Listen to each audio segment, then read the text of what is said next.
وقال النبی صلی اللہ علیہ وسلم الجنازۃ متبوعۃ ولیس منا من تقدمها رواہ ابو یعلا فی مسندہ وراواہ احمد فی مسندہ صدق اللہ العظیم۔ نبی اکرم صلی اللہ علیہ وسلم نے ارشاد فرمایا جنازے کے پیچھے چلا جائے گا، جنازے سے انسان آگے نہیں بڑھے گا۔ آپ نے فرمایا وہ شخص ہم میں سے نہیں جو جنازے سے آگے بڑھ جائے۔ گفتگو چل رہی تھی کہ ذخیرہ احادیث میں 20 گناہ ایسے ہیں کہ جن کے بارے میں آپ صلی اللہ علیہ وسلم نے فرمایا کہ ان کا مرتکب ہم میں سے نہیں۔ ان گناہوں میں سے ایک گناہ یہ ہے کہ انسان جنازے کے آگے چلے۔ بہتر طریقہ یہ ہے کہ جنازہ آگے آگے ہو اور انسان پیچھے پیچھے چلے۔ جنازے سے آگے بڑھنا بے ادبی ہے، جنازے سے آگے بڑھنا شریعت کی تعلیمات کے منافی ہے۔ آپ صلی اللہ علیہ وسلم نے ہمیں حکم اس بات کا دیا الجنازۃ متبوعۃ، جنازے کے پیچھے پیچھے چلا جائے گا، ولیس منا من تقدمها، فرمایا وہ شخص ہم میں سے نہیں جو اس سے آگے بڑھے۔ کوئی ضرورت ہو، مجبوری ہو، الگ بات ہے، اگر ایسی ضرورت نہ ہو تو جنازے کے آگے نہیں بڑھنا چاہیے، شریعت کی تعلیمات کے مطابق عمل کرنا چاہیے۔ جنازے کے ساتھ انسان چلتا ہوا دل کے اندر استغفار کرتا رہے، دل میں دعا کرتا رہے۔ میت کو جو فائدہ پہنچے گا وہ ابھی ان دعاؤں سے پہنچے گا، ان اذکار اور تلاوت سے فائدہ پہنچے گا۔ آپس کی گفتگو سے بچیں، اس موقع پر آخرت کو یاد کرے، اپنی موت کو یاد کرے کہ یہ بھی دنیا میں ہماری طرح کا ایک انسان تھا، آج یہ دنیا سے چلا گیا، ایک وقت ہوگا میرا بھی جنازہ اٹھے گا۔ آج اس کی موت کا اعلان ہوا مسجد سے، ایک وقت ہوگا مسجد سے میری موت کا اعلان ہوگا۔ آج اس کا جنازہ پڑھا گیا، ایک وقت ہوگا میرا جنازہ پڑھا جائے گا۔ آج اس کے جنازے کو کندھا دیا جا رہا ہے، ایک وقت ہوگا میرے جنازے کو کندھا دیا جائے گا۔ آج لوگ اس کے ساتھ ہیں، معلوم نہیں میرے جنازے کے ساتھ بھی ہوں گے یا نہیں۔ تو انسان فانی دنیا کو دیکھتے ہوئے آخرت کی ابد الآباد کی زندگی پہ نظر رکھے، جنازے کے ساتھ چلتا ہوا پیچھے پیچھے چلے، توبہ استغفار کرتا رہے، ماضی کے گناہوں پہ ندامت کا اظہار کرے اور اس جنازے سے عبرت حاصل کر کے خود اپنی موت کی تیاری۔ وقال النبی صلی اللہ علیہ وسلم لیس منا من تشبہ بالرجال من النساء ولا من تشبہ بالنساء من الرجال، رواہ احمد فی مسندہ۔ نبی اکرم صلی اللہ علیہ وسلم نے ارشاد فرمایا کہ وہ شخص ہم میں سے نہیں ہے کہ جو عورتوں کی مشابہت کرے، اور وہ عورتیں ہم میں سے نہیں جو مردوں کی مشابہت اختیار کریں۔ گفتگو چل رہی تھی کہ ذخیرہ احادیث میں 20 گناہ ایسے ہیں کہ جن کے بارے میں نبی اکرم صلی اللہ علیہ وسلم نے فرمایا کہ ان کا مرتکب ہم میں سے نہیں۔ ان میں 17ویں نمبر پر گناہ یہ ہے کہ کوئی مرد کسی عورت کی مشابہت اختیار کرے اور عورتیں مردوں کی مشابہت اختیار کریں۔ آپ نے فرمایا ایسے مرد ہم میں سے نہیں اور ایسی عورتیں ہم میں سے نہیں۔ دین چونکہ کامل اور ایک مکمل دین ہے، ایک مکمل ضابطۂ حیات ہے، اس میں مردوں اور عورتوں کو الگ الگ طرز زندگی اپنانے کا درس دیا گیا ہے۔ اب ایک مرد ہو کر عورت کی مشابہت اختیار کرے، عورتیں مردوں کی مشابہت اختیار کریں، تو آپ نے فرمایا ایسے مرد اور عورتوں کا ہم سے کوئی تعلق نہیں۔ اس لیے شریعت کی تعلیمات یہ ہیں کہ مرد، آپ صلی اللہ علیہ وسلم نے جو احکامات ہمیں دیے مرد ان پہ چلیں، عورتوں کے لیے جو تعلیمات ہیں عورتیں ان پر چلیں۔ لیکن آج اس کے برعکس ہو رہا ہے، شریعت نے مردوں کو کہا تھا پانچے اوپر کرو ٹخنوں سے، لیکن آج مرد عورتوں کی مشابہت میں پانچے ٹخنوں سے نیچے جا رہے ہیں۔ عورتوں کو حکم تھا اپنے پانچوں کو ٹخنوں سے نیچے کرو، لیکن انہوں نے اوپر کر دیا۔ مردوں کو حکم دیا گیا تھا چہرے پہ داڑھی سجاؤ، عورتوں کے لیے حکم تھا اپنے سر کے بالوں کو رکھو۔ عورتوں کا حسن سر کے بالوں سے، مرد کا حسن چہرے پہ داڑھی سے، لیکن اس کے برعکس چل رہا ہے، عورتوں نے بھی بال کٹوانا شروع کر دیے مردوں کی مشابہت کرتے ہوئے، مردوں نے بھی عورتوں کی مشابہت کہ انہوں نے بھی داڑیاں کٹوانا شروع کر دی، لباس بھی ان کے طرز پہ بن رہے ہیں۔ آج دیکھا جائے مردوں کے لباس عورتوں کے مشابہ ہیں، ریشم کے لباس کا استعمال ہو رہا ہے، مردوں نے عورتوں کی طرح انگوٹھیاں پہننا شروع کر دی ہیں، سونے کی انگوٹھیاں استعمال ہو رہی ہیں، سونے کی چین گلے میں ڈال رہے ہیں، سونے کے کڑے ہاتھوں میں ڈالے ہوئے ہیں، مشابہت عورتوں کی طرح، گفتگو عورتوں کی طرح، طرز زندگی عورتوں کی طرح۔ اس سے اپنے آپ کو بچایا جائے۔ شریعت کی تعلیمات یہ ہیں کہ آپ نے فرمایا وہ مرد ہم میں سے نہیں جو عورتوں کی مشابہت کریں، وہ عورتیں ہم میں سے نہیں جو مردوں کی مشابہت کریں۔ اس لیے مردوں کو آپ صلی اللہ علیہ وسلم اور صحابہ کی طرز زندگی کے مطابق زندگی گزارنی ہے، عورتوں کو ازواج مطہرات بنات رسول اور صحابیات کی طرز زندگی کے مطابق زندگی گزارنی چاہیے۔ وقال النبی صلی اللہ علیہ وسلم لیس منا من لم یرحم صغیرنا ویوقر کبیرنا ویأمر بالمعروف وینہی عن المنکر، رواہ الترمذی، صدق اللہ العظیم۔ نبی اکرم صلی اللہ علیہ وسلم نے ارشاد فرمایا کہ وہ شخص ہم میں سے نہیں ہے جو چھوٹوں پہ رحم نہ کرے، بڑوں کی تعظیم نہ کرے، نیکی کا حکم نہ دے اور برائی سے منع نہ کرے۔ گفتگو چل رہی تھی کہ ذخیرہ احادیث میں 20 گناہ ایسے ہیں کہ جن کے بارے میں آپ صلی اللہ علیہ وسلم نے فرمایا کہ ان کا مرتکب ہم میں سے نہیں۔ ان میں 18ویں نمبر پر کون ایسا شخص ہے کہ جس کے بارے میں شارع نے فرمایا کہ لیس منا، وہ ہم میں سے نہیں ہے، وہ شخص کہ جو چھوٹوں پہ شفقت نہ کرے، بڑوں کی تعظیم نہ کرے، نیکی کا حکم نہ دے اور برائی سے منع نہ کرے۔ اس لیے ہمیں یہ چاروں چیزیں اپنی زندگی میں لانی ہیں، چھوٹوں پہ شفقت بھی ہو، بڑوں کی تعظیم بھی ہو، امر بالمعروف بھی ہو اور نہی عن المنکر بھی ہو۔ نبی اکرم صلی اللہ علیہ وسلم نے ارشاد فرمایا من رأى منکم منکرا فلیغیرہ بیدہ فإن لم يستطع فبلسانہ فإن لم يستطع فبقلبہ وذلک اضعف الایمان۔ آپ نے فرمایا تم میں سے جو شخص کوئی منکر دیکھے اسے چاہیے کہ اپنے ہاتھ سے روکے، اور اگر اس کی طاقت نہیں رکھتا تو زبان سے منع کرے، اور اگر اس کی طاقت بھی نہیں رکھتا تو اپنے دل میں برا جانے، اور یہ سب سے کمزور درجہ ہے ایمان کا، اس سے نیچے کوئی درجہ نہیں۔ تو شریعت کی تعلیمات یہ ہیں کہ انسان جب کوئی منکر خلاف شرع بات دیکھے تو فوراً ہاتھ سے روکے۔ اب یہ ہاتھ سے کون روکے؟ جس کے پاس اختیارات ہیں، حکمران ہے، خلاف شرع بات دیکھ رہا ہے، حکمران کا کام ہے اسے روکے۔ اگر اس کے علم میں آتا ہے یا علاقے میں کوئی بڑا ہے جس کے پاس اختیارات ہیں، وہ دیکھ رہا ہے کہیں فحاشی کا اڈہ کھلا ہے، کہیں بے حیائی ہو رہی ہے، کہیں شراب بک رہی ہے، کہیں معاذ اللہ زنا ہو رہا ہے، اس کا کام ہے کہ وہ ان منکر چیزوں سے لوگوں کو منع کرے۔ اسی طرح گھر میں جو بڑا ہے والد، وہ دیکھے اگر اولاد میں کوئی خلاف شرع کام کر رہا ہے، گناہوں میں مبتلا ہے، تو والد کو چاہیے کہ اپنی اولاد کو روکے۔ استاد اگر اپنے شاگردوں کو دیکھتا ہے تو منع کرے، شیخ اپنے مریدوں کو دیکھے تو منع کر دے، سرپرست ہے وہ اپنے ماتحتوں کو دیکھے تو منع کر دے، فیکٹری میں کوئی منیجر ہے مزدوروں کو دیکھے کسی منکر کام میں، خلاف شرع کام میں تو منع کرے۔ یہ ہماری ذمہ داری ہے، خود بھی دین پر چلنا ہے، لوگوں کو بھی دین کی دعوت دینی ہے۔ پہلی شریعتوں میں یہ ہوتا تھا کہ رہبانیت تھی کہ خود دین پہ چل رہے ہیں، ایک پہاڑ کے کونے میں گئے اور اپنی عبادت کر دی، دنیا مافیہا کی کوئی فکر ہی کوئی نہیں۔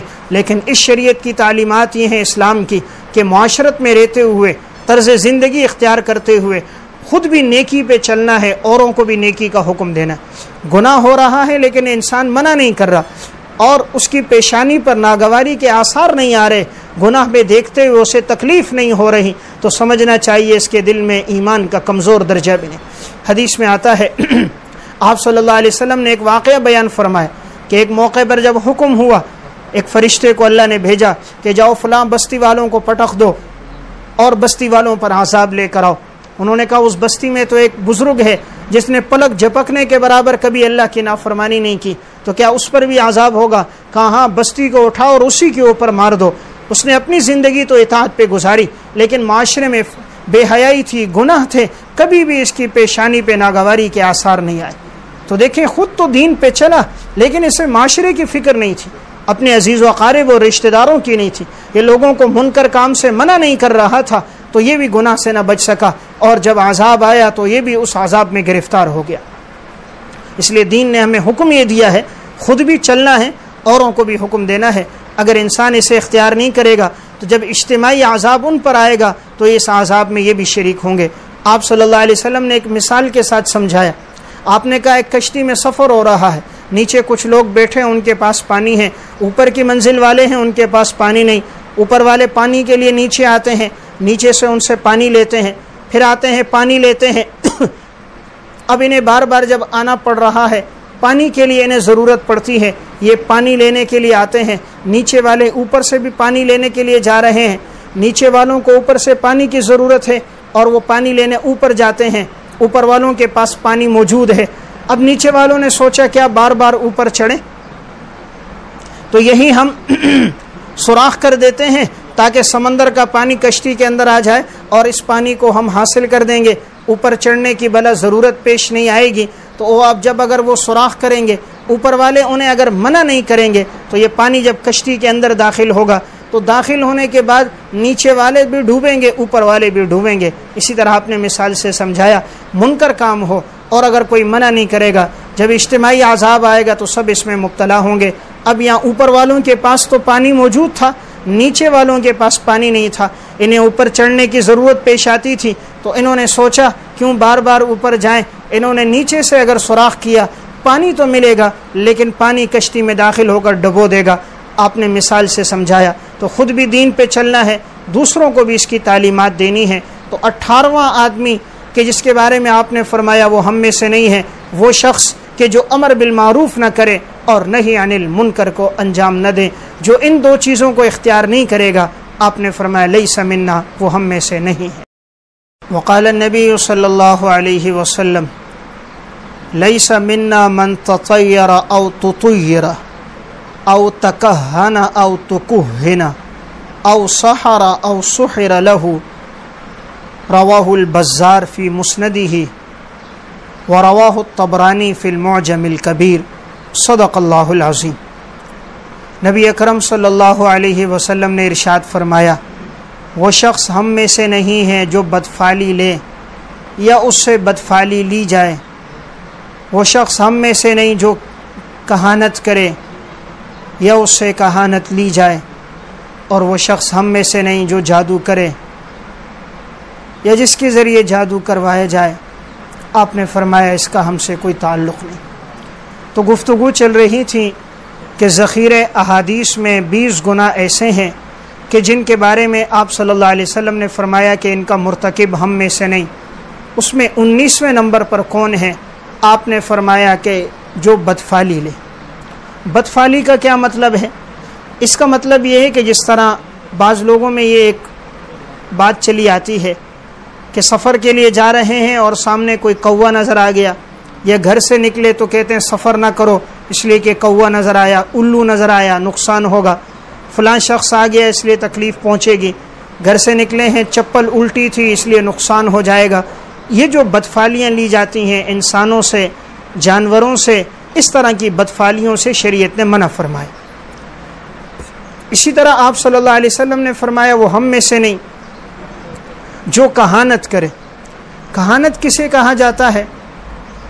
کہانت کا مطلب یہ ہے کہ جو آدمی غیب کی خبریں بتائے، مستقبل کے امور کی جو خبر دے۔ اب جو شخص خود یہ پیشہ اختیار کرے یا ایسے لوگوں کے پاس جائے اور ان سے معلومات لے اور اس پر یقین کرے، تو آپ نے فرمایا وہ ہم میں سے نہیں، اس لیے کہ غیب کا علم، مستقبل کی باتوں کا علم، یہ صرف اور صرف اللہ کی ذات کے پاس ہے۔ اللہ کے علاوہ آئندہ کل کیا ہوگا، آنے والے زمانے میں کیا ہوگا، اللہ نے یہ علم کسی کو نہیں دیا، یہ غیب ہے اور غیب صرف اللہ جانتا ہے۔ قل لا يعلم من في السماوات والارض الغیب الا اللہ، زمین اور آسمان میں غیب کی جو بھی بات ہے وہ اللہ کے علاوہ کوئی نہیں جانتا۔ ان اللہ عنده علم الساعة وينزل الغیث ويعلم ما في الارحام وما تدری نفس ماذا تکسب غدا وما تدری نفس بأي ارض تموت ان اللہ علیم خبیر۔ 5 چیزوں کا علم صرف اللہ کے پاس ہے۔ سورہ لقمان کے آخر میں اللہ نے فرما دیا قیامت کا علم صرف اللہ کے پاس، کسی انسان کو نہیں معلوم قیامت کب واقع ہوگی۔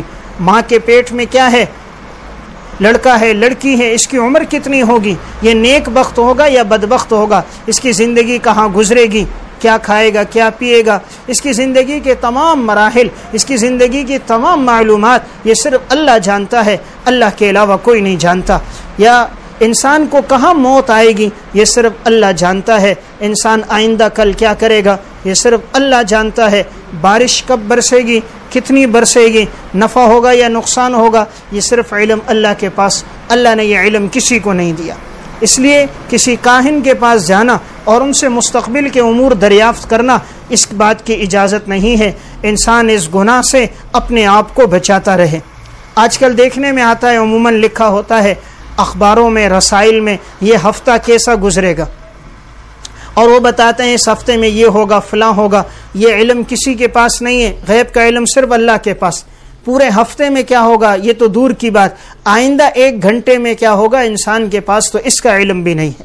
ہاتھوں کی لکیریں دیکھ کر بتلانا کہ فلاں ہوگا، یہ ہوگا، آپ کا اتنا نقصان ہوگا، اتنا نفع ہوگا، یہ علم کسی کے پاس موجود نہیں ہے۔ طوطوں کے ذریعے سے فال نکالنا، اس سے بدفالی نیک فالی لینا کہ مستقبل میں یہ ہوگا، اتنا نقصان ہوگا، اتنا نفع ہوگا، یہ علم کسی کے پاس نہیں ہے۔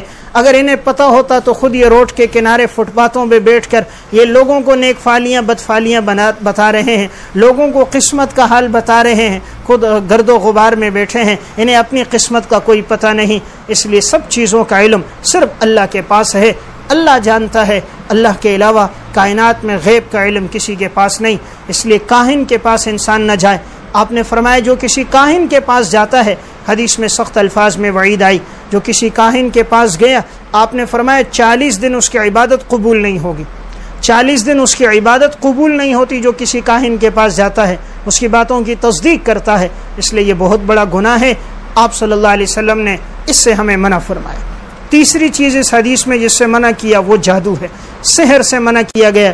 انسان نہ خود کسی پہ جادو کرے نہ کسی پہ جادو کروائے، بہت بڑا گناہ ہے۔ اسی لیے بعض فقہا نے لکھا جو قصدن عمدن کسی پہ جادو کروا دیتا ہے، ایسا شخص تو ایمان سے خارج ہو جاتا ہے، جادو کرنے والا مسلمان نہیں رہتا۔ یہ کبیرہ گناہوں میں ایک بہت بڑا گناہ ہے۔ تو آپ صلی اللہ علیہ وسلم نے 19ویں نمبر پر جن 3 گناہوں کے بارے میں فرمایا کہ ان کا مرتکب ہم میں سے نہیں ہے، ان میں پہلا گناہ بدفالی لینے والا، دوسرا گناہ کسی کاہن کے پاس جانا، اس کی باتوں کی تصدیق کرنا، اور تیسرا گناہ جادو کرنا۔ ان تینوں گناہوں سے انسان اپنے آپ کو بچائے۔ وقال النبی صلی اللہ علیہ وسلم لیس منا من وطی حبلہ، رواہ احمد فی مسندہ، ورواہ الطبرانی فی المعجم الکبیر، ورواہ ابن ابی شیبہ فی مصنفہ، صدق اللہ العظیم۔ نبی اکرم صلی اللہ علیہ وسلم نے ارشاد فرمایا وہ شخص ہم میں سے نہیں ہے جو غیر کی حاملہ کے ساتھ مباشرت کرے۔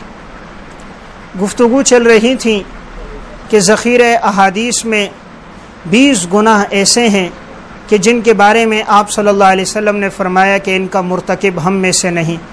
تو اس میں 20واں اور آخری گناہ کون سا ہے؟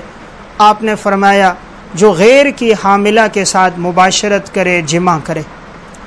زنا کرنا ویسے بھی بہت بڑا گناہ ہے کہ شریعت نے اس سے روکا، لا تقربوا الزنا انہ کان فاحشہ، زنا کے قریب نہ جانا، یہ بے حیائی کا کام ہے، وساء سبیلا، بہت برا راستہ ہے۔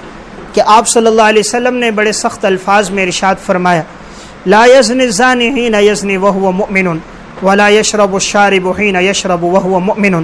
آپ نے فرمایا زنا کرنے والا جب زنا کرتا ہے تو مسلمان نہیں رہتا، شراب پینے والا جب شراب پیتا ہے تو مسلمان نہیں رہتا۔ تو یہ بہت بڑا گناہ ہے۔ اس لیے جب انسان اس گناہ کا ارتکاب کر رہا ہوتا ہے معاذ اللہ تو دل سے ایمان نکل جاتا ہے، سائبان کی طرح اوپر ہوتا ہے۔ پھر جب انسان گناہ سے نکلتا ہے تو یہ ایمان لوٹ کر آتا ہے، ورنہ یہ ایمان اس کے اوپر ہوتا ہے۔ اس لیے بعض اہل علم نے لکھا کہ اگر اس حال میں کسی کو موت آ گئی اس فعل کو کرتے ہوئے تو گویا دل میں ایمان تو باقی ہی نہیں ہوتا، ایمان تو سائبان کی صورت میں ہوتا ہے، تو کہیں کفر پہ موت نہ آ جائے۔ تو یہ بہت بڑا گناہ۔ تو زنا ویسے بھی گناہ، لیکن اگر ایک عورت حاملہ ہو، دوسرے سے اس کا نسب، بچے کا نسب ثابت ہے، اب کوئی غیر کی حاملہ سے یہ حرکت کرے تو آپ نے فرمایا وہ ہم میں سے نہیں، کہ یہ دوہرا جرم کر رہا ہے۔ ایک تو زنا کرنا جرم، اور دوسرا جرم یہ کہ یہ عورت حاملہ ہے، اب جو بچہ اس کے پیٹ میں ہے اس کا نسب ثابت ہے، اور جب یہ جمع کرے گا تو نسب خلط ملط ہوگا، تو یہ دوہرے جرم کا ارتکاب کر رہا ہے۔ اس لیے آپ نے سخت الفاظ میں وعید بیان فرمائی، ایسا شخص ہم میں سے نہیں کہ یہ ڈبل جرم کر رہا ہے، زنا بھی جرم اور دوسرے کے نسب کے اندر بھی اختلاط ڈال رہا ہے، نسب بھی خلط مل کر رہا ہے۔ تو یہ ذخیرہ احادیث میں کل یہ 20 گناہوں کا تذکرہ ہوا۔ میں نے یہ تمام احادیث تلاش کرتا رہا کہ ایسی کون سی روایات ہیں کہ جن کے بارے میں آپ نے بڑے سخت الفاظ میں یہ وعیدیں بیان کی۔ تو یہ 20 ایسے گناہ ہیں کہ جن کے بارے میں لسان نبوت سے ہوا وہ ہم میں سے نہیں۔ تو ہم میں سے ہر ایک کوشش کرے ان گناہوں سے اپنے آپ کو بچائے۔ اور اپنے عزیز و اقارب و رشتہ داروں کو بھی بتلائے کہ لسان نبوت سے ان گناہوں پر بڑے سخت الفاظ میں وعید ہوئی ہے۔ جب انسان ان گناہوں سے بچے گا تو قیامت کے دن آپ صلی اللہ علیہ وسلم کی شفاعت کا حقدار بنے گا، اور قیامت کے دن آپ صلی اللہ علیہ وسلم اس کے حق میں گواہی دینے والے ہوں گے کہ یہ میری حدیثوں پہ چلتا تھا، میری سنتوں پہ عمل کرتا تھا، میرے ارشادات کے مطابق اس نے زندگی گزاری تھی۔ تو نبوت کے ارشادات پہ زندگی ہوگی تو زندگی پرسکون ہوگی۔ اللہ ہم سب کو عمل کی توفیق عطا فرمائے۔